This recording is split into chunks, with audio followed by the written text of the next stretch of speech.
Beachy Head poem by Charlotte Smith. Charlotte Smith wrote her poem Beachy Head in 1806. In her piece of art, the author manages to merge the near and the far into an entity and present an introspective perspective on the dynamism of time and life itself. Although Smith doesn't lose her connection to social and political contexts, the first and foremost describes the discovery of the human self through nature, which means the natural world appears as both a key character and the catalyst of the free flow of consciousness. In the very beginning of the poem, the author reflects upon the rules established by nature itself but violated by contemporary people. These are the toys of nature, and her sport, of little estimate in reason's eye, and they who reason, with abhorrence see. Man, for such guides and baubles, violate the sacred freedom of his fellow man. In this short passage, the author tries to convey that natural laws should be prioritized over the currently domineering laws of human society, in which human life and freedom can be easily devalued and abused.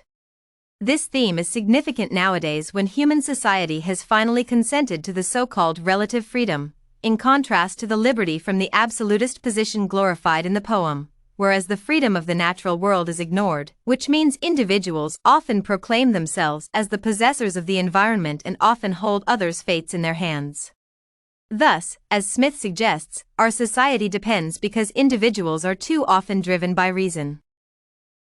Another critical point of the literary work is the description of a natural man, who should be contrasted to a social individual, is the rough dweller among scenes like these. Scenes are unlike the poet's fabling dreams, describing Arcady, but he is free, the dread that follows on illegal acts, he never feels.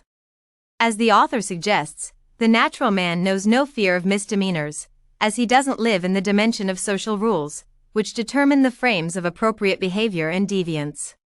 The person learns about their misdeed only after they gain knowledge about decent behavior. In addition, the natural man simply cannot behave illegally, as he always acts by natural rules, the basic principles comprehended and learned by humanity, whereas social norms are merely a fragile superstructure that might once fall under its own weight.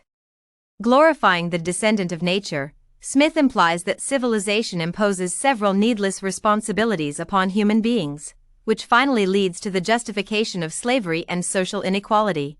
As in natural societies, individuals are absolutely equal and free.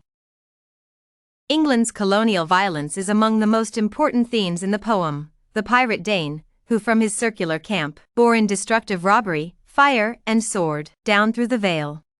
This aggression, directed towards other nations, will end soon, as Smith believes.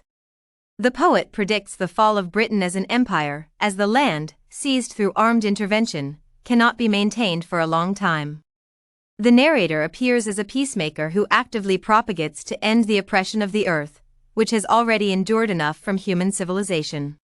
Thus, the author switches to the description of the post-apocalyptic settings, which include ruined mansions and castles, fragments of buttresses, and the blossom of nature, which begins to renovate so that plants grow through walls. In addition, she depicts humans who manage to survive. They live in caves and flint-surrounded homes.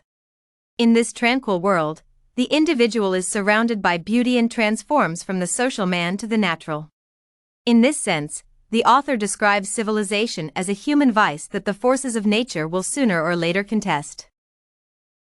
The poem is very edifying and makes the reader consider their lifestyle and consumerist approach to the environment, which might not excuse such treatment. The theme of water, however, suggests that the collapse of civilization will not take place soon, as the author implies that thousands of years are a short moment in the context of the universe. Thus, individuals still have time to make peace with the immense natural world and establish the harmony idealized in Smith's poem.